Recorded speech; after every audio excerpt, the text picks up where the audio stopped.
olunaku olwaleero Endobeso egenda kubeera yanjawulomu. Egenda kubeera yanjawulomu. Osisotya. Bamenye omudaali. Bamenye omusalaba. Omudaali n'omusalaba. Abagenza okuziika baby Deo abasawo b'ekinnansi nga bakulembeddwamu Jumba Sabakabona bamenye omusalaba ne bagukasuka eri. Kyanyiziza nnyo bannayuganda. Ku TikTok obu video bwedda butambula buveno neri. Comments nga mbinjerere. Lwaki mumenye omusalaba? Why? Era we twogerere essaawa eno tujja kunoonya ku Jumba atubuulire lwaki yamenya omusalaba. Tujja gendako ne mu kyaki either tufune Faaza oba omusumba atubuulire ku kikola ekyakoleddwa. Ate tujja kunoonyako n'omukulembeze w'abasawo b'ekinnansi Maama Fiina naye atubuulire ekikolwa kino kyabadde so emboozi eno togivaako. Katunoonye omwami ono atunnyonnyole gambye emboozi eno tulina ogiggusa. Maama Fiina alina okuba mu kintu kino ne Faaza oba Levulandi.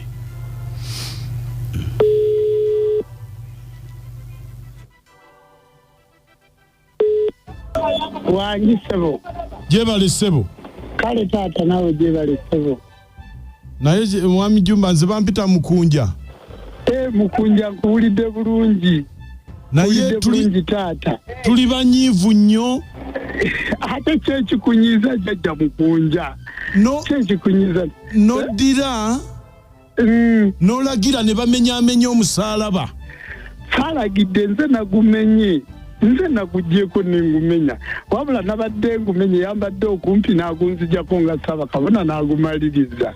Ekintu ekyo kyabadde kibi nnyo Sabakabona. Kyabadde kibi lwaki? Anti kakati oba oteekawo olukongolo olunene tomanyi bw'oba ogumenyaawo omuntu n'akulumba. Nedda ekituufu omusalaba mulungi mu bannannyini gwo. Yes. Omusalaba mubi mufe. Kati kesi kwe gwabadde yabadde takkiriziganya nago kati nabadde nina okugujjako. Kati ng'ate bwe sigumenyamu ekintu ekibeera ku keesi kyonna kigenda emagombe. Tetukireka olaba buli kintu kyonna kye tujjako tukiteekayo emagombe ne baba bakimenyeko. Kati nga nja kuteekayo ate era nga mulamba kati nabadde nina okugumenyamu. Kyewakoze tekyabadde kirungi era nkusaba weetondere eggwanga n'abeezikiriza ekiririza mu musalaba.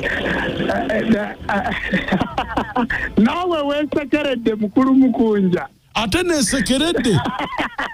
Naawe weesekeredde. Njagala okutegeeza bannayuganda mwenna nga bwe mwokya ebintu byaffe eby'obuwangwa n'ennono era nga nammwe bwe mutakkiririza mu nsi kale naffe ako ke kabonero omusalaba situkkiriziganya nagwo era bannannyini musalaba gwe kyakosezza timunsonyiwa bassebo ne banyabo. Mwami Jumba wangi sebo wali wa ddiini ki nga tonnafuuka musamize?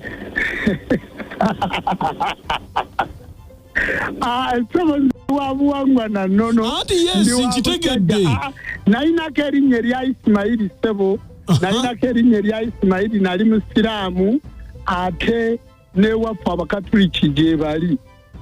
Nange kyekyo bwe bulumi obwo bw'olaba bwe nakozesezza nga bwe batukola bwe bulumi bwe nakozesezza abantu abo balabe nti ddala naffe tulina obulumi nga boonoona ebintu byaffe. Sabakabona wangi taata omanyi nti eriyo olunaku olw'okufa n'osisinkana Mukama Katonda? Ngenda kusisinkana bajjajja bange nsisinkana Omukama Katonda mu bwakatonda bwange era nga mukkiririzaamu era nja kutuula mu kifo ekitukuvu kubanga nze nzikiririza mu buwangwa bwange siri muddu w'abazungu. Sabakabona wangi taata okimanyi nti watondebwa butondebwa? Nkimanyi bulungi sebo. Era Mukama Katonda ye yakutonda n'akuteeka ku nsi kuno. Era ekigambo Katonda kya Luganda si kya Luzungu. Era n'akugamba nti Mukama Katonda tasanya kulinaanaganya kintu kyonna wadde okumusembereza. Landi njagala kubategeeza nti emisambwa n'amayembe si Katonda, emizimu n'abalongo si Katonda, abo babaka ba mutonzi waffe beyaweereza otuyambanga. Olwaleero alabisi w'emukono si ye President Museveni wabula mubaka wa President, so ne LC bwe batyo wabula si be babeera nti be bakulembeza ab'eggwanga ab'oku ntikko. Kati emizimu ejjembe tiritondanga ku kintu kyonna, era ffe situgattangako ku kigambo gwe wali ogezeko musabo n'osangayo emmandwa nga bagigamba nti tusanyusa okulaba Katonda. Kale ekigambo Katonda nzikiriziganya nakyo era nzikanya nakyo bulungi, era ndi mu bwa Katonda bwange. Wano baatika konteina ne konteina zireete Namugongo ne baziguza abantu baffe, era ebyo ndi mu bikuŋŋaanya mbiddize papa mu buwangwa bwabwe. Sabakabona, weewaawo ssebo, mbadde nkusaba ekintu kimu. Oli mukwano gwange nnyo mukunja, tuli ekyokubeera omusamize tekiyinza kuŋŋaana kubeera mukwano gwo wadde nga byokkiririzaamu si byenzikiririzaamu. Weewaawo ssebo, nkusaba weetondere eggwanga. Nze basebe ne bannyabo bannayuganda abaafunye okunyigirizibwa kwonna, babisopu, bakadino, bafaaza, nga mwafunye okunyigirizibwa ku musalaba, muve mu buddu, sisobola batondera, gwe kikoseza tonsonyiwa. Weebale nnyo ssebo. Yewaawo ssebo. Oyo Bawasenga kulannama Sabakabona ate omusamize eyamenyemenye omusalaba. Nze kye natuttenga okutyoboola eddiini endala n'okuvvoola olw'ensonga nti entalo z'amadiini si nnungi. Ate nekyamukunja bwabanga bebiddeyo abadde takkiririza mu musalaba baali badde bamuziika mu mbugo nga nyingi nnyo ne bataleeta ki? Ne bataleeta keesi ne bagireka. Kakati kiraga nti nabo bakikoze mu butamanya. Ne kesi abazungu olubaawo lwafulwa anti bw'oleeta olubaawo olina oteekako waliwo obuwangwa n'ennono bwa mbugo si bwa keesi. Embugo ziva wa teziva muti anti biba birala ebyo baba balukomaze bwe Kubitefemu ekitabu ky'omuziki ekisinga tugenda komawo ne Faaza tunoonye Kiibi. Faaza Kiibi atubuulire endowooza eno ye ekintu kino akyogerako ki. Ndaba amasimu gaakawana abantu baleka baagala kwogera nakuteesa naye musooke mulinde. Tugendako wa Faaza Kiibi atubuulire ye mu nsonga eno akyogerako ki. Tujja kumunoonya one by one. Kyetuliko ky'abasawo ba kinnansi nga baziika bebiddeyo okumenyaamenya omusalaba ekitaasanyusiza abakkiriza muzikiriza. Alo Faaza Kiibi wangi, nze bampita mukunja owa biiti famma kuliko omwaka. Kale sebo nawe gukulike mpijja agamba ki? Endobeso tezokuviranga mu bizibu. Endobeso tezinnaba Mukama akyasaasidde. Nawulirako eyali akutiisa okuloga nga nina omudaali mu bulago. Tewali. Faaza Kiibi wangi, twafunye okusoomoozebwa. Walabye omuyimbi ono eyafudde bebiddeewo. Walabye abasamize kye baatukoze. Bwe bamenyemenye omusalaba ogwakomererwako Yesu. Tuli mu nnaku ey'ekitalo. Buli muntu alina omukono mu bulamu bwe nga bwe buli. Omuntu yenna ng'okola ekikolwa ojjukiranga nti ebibala byakyo olibiryamu. Bw'okola abakulaba basanyuke, gy'onaabonaaboneranga obonerezebwa tobaayo. Eddiini z'abantu zonna buli muntu olina okugiwa ekitiibwa n'ebyo bye bakkiririzaamu olina okugiwa ekitiibwa. Tokkirizibwa kuvvoola ng'okwokya Bayibuli, okumenya emisalaba, okwokya sapule.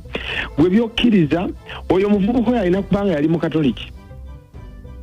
Yali Mukatoliki nga yabatizibwa, naye nga bw'omanyi ebyokuyimba bw'okula ofuna endowooza ezitali zimu n'ogoberera ebintu by'ogoberera ebirala. Kati bano bandibadde nga bakitunuulira ng'abantu abakulu.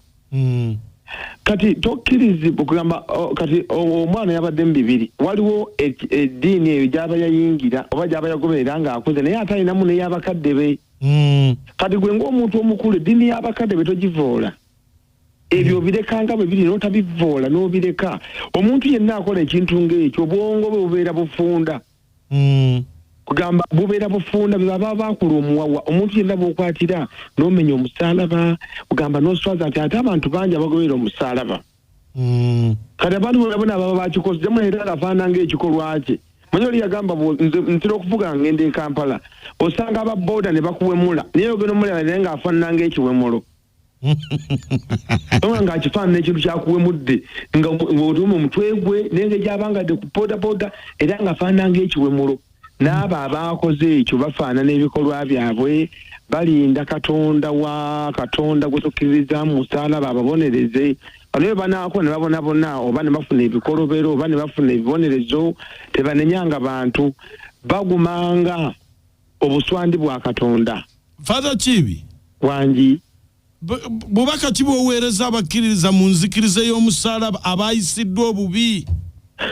Abantu bonna abagoberera omusaalaba ffenna abakiristaayo ffenna akabonero ka musaalaba akabonero ka buwanguzi mukama waffe Yesu Kristo kwe yafiira ebikolwa by'abo abantu abo tubayita bajega abantu abo kye baakoze kiba kivoola eddiini yaffe ne betukkirizaamu naye bo basigale ku mulamwa nga bakkiriza abantu abamu tebeetaaga kubuulira babeera myaka gya kuswala buswazi oli abeera myaka nga takyayiga omuntu watuukira okukola ekikolwa ng'ekyo abamu batunuuliranga butunuulizi gwe n'osigala ku mulamwa ng'ogoberera ebintu by'okkiriza so twongere bw'oba osobodde okutaasa eddiini yo gitaasanga oba tosobodde abantu ng'abo mbasabiranga busabizi so abantu abo tubasabira katonda gwe tukkiririzaamu omusaalaba gwe tukkiririzaamu tusaba mukama y'aba abalamula y'aba abawa kye bagwanidde kye baakoze.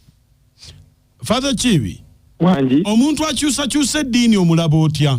Omuntu akyusakyusa eddiini aba yakula muwawa effumbiro oba amaka gy'aba yakulira abazadde engeri gye babamukuzaamu aba tiyalaba bulungi be bavubuka abo nga tebaagenda wala mu kusoma nga tebasobola kunywera mu ddiini y'abakadde baabwe ogamba nze omuntu yenna akyusakyusa eddiini antabula kiba kitegeeza yali mwana muzibu nnyo okukuza ewaabwe era mba nsaasira nnyo bakadde be n'obakwatirwa ennaku abaana abava mu maka g'abakadde baabwe ne bagenda mu bibuga ne mu nsenda ne basanga ebidiinidiini bye batamanyi oba abantu abayigiriza ebintu ebirabika ng'ebinyuma naye nga tobyekenneenya naye nga mukadde we yafiira ku myaka 8 abo abaana babeera muwawa era bajjajjaabwe abaafa babeera babewuunya bwewuunya abantu bonna abakyusakyusa amadiini kiba kitegeeza mu luzungu tubayita obstinate children mwali baana bazibu okuza ewammwe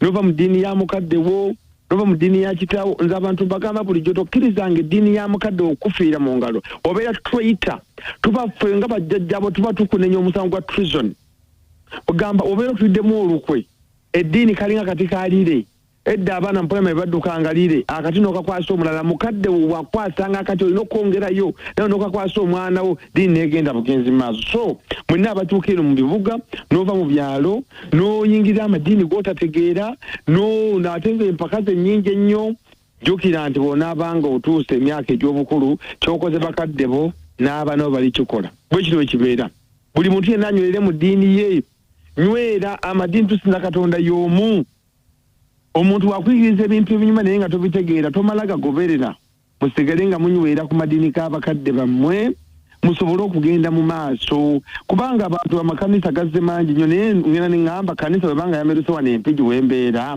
nenteekamu abaana bange eyo kanisa bwenaavaawo abaana balisigala wa so abantu bageze abavubuka naddala abavubuka n'abantu abajja mu bibuga ne muva madiini g'abakadde bammwe muba mutulaga mwali bazibu okuze wammwe ekyokubiri mwakula muwawa n'ekyokusatu temusobola kwetengerera mu ndowooza na kusalawo omuntu yenna asobola okukyusa bafaananga ab'ebyobufuzi n'ava mu NRM n'agenda mu nuupu oyo mu DP nga naffe situmutegeera. Webale nnyo Faaza Kiibi. kali sebo ebigambo bya Father Kiibi mu basawo b'ekinnansi abamenyemenye omusalaba tugenda keri omukulembeze w'abasawo b'ekinnansi Maama Fiina atubuulire ye ndowooza ye so twagala tugendeko buli gwe kikwatako tugenzeke wa Father Kiibi owulidde twagala tugende eri abatwala Maama Fiina atubuulire ye alowooza ki ku mbeera eno.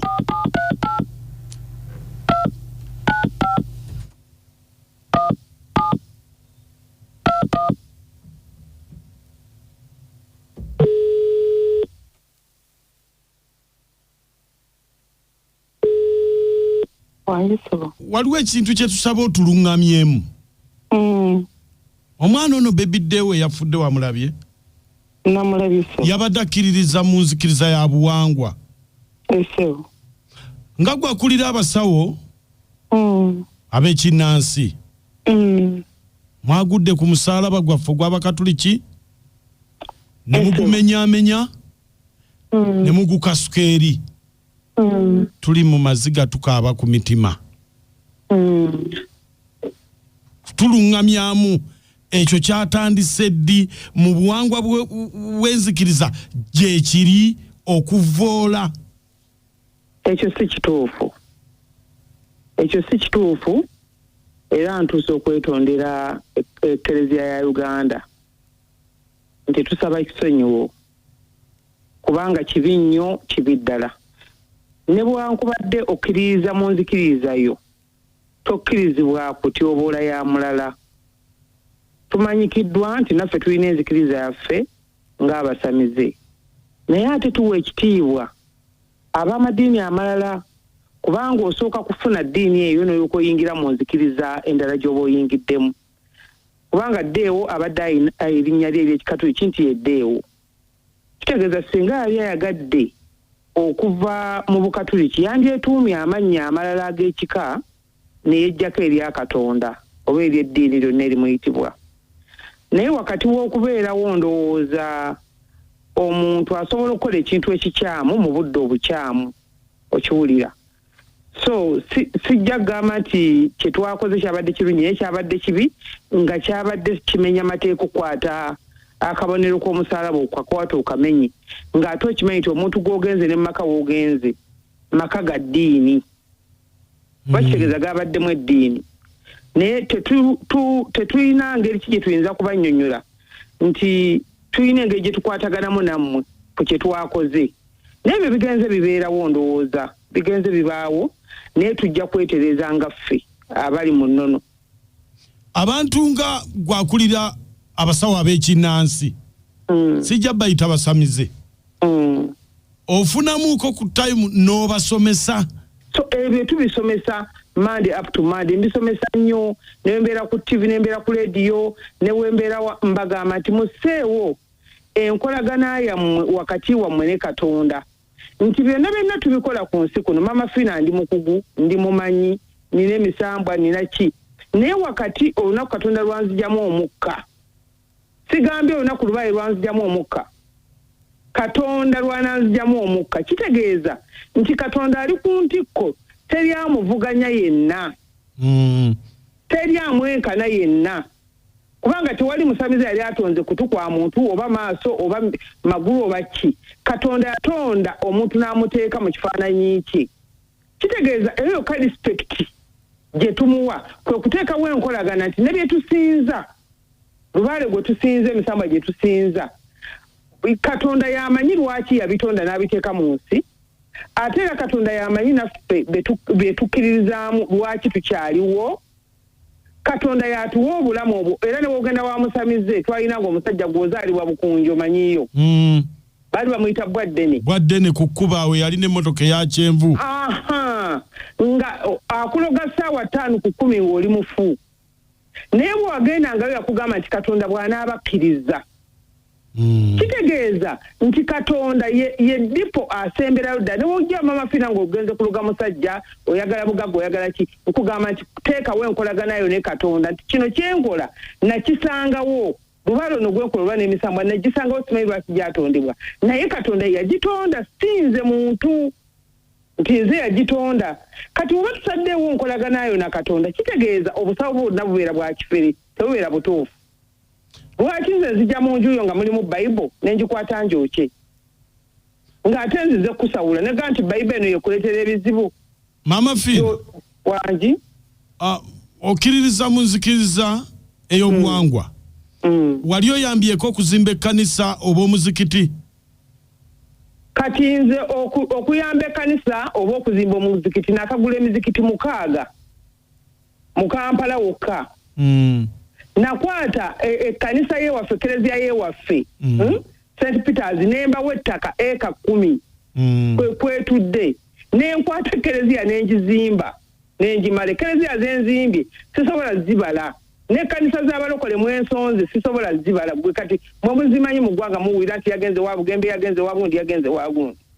Kitegeeza ogwo omukwano nguteekawo ne Katonda newankubadde nzireene wange nenkola ebyange eby'obuwangwa.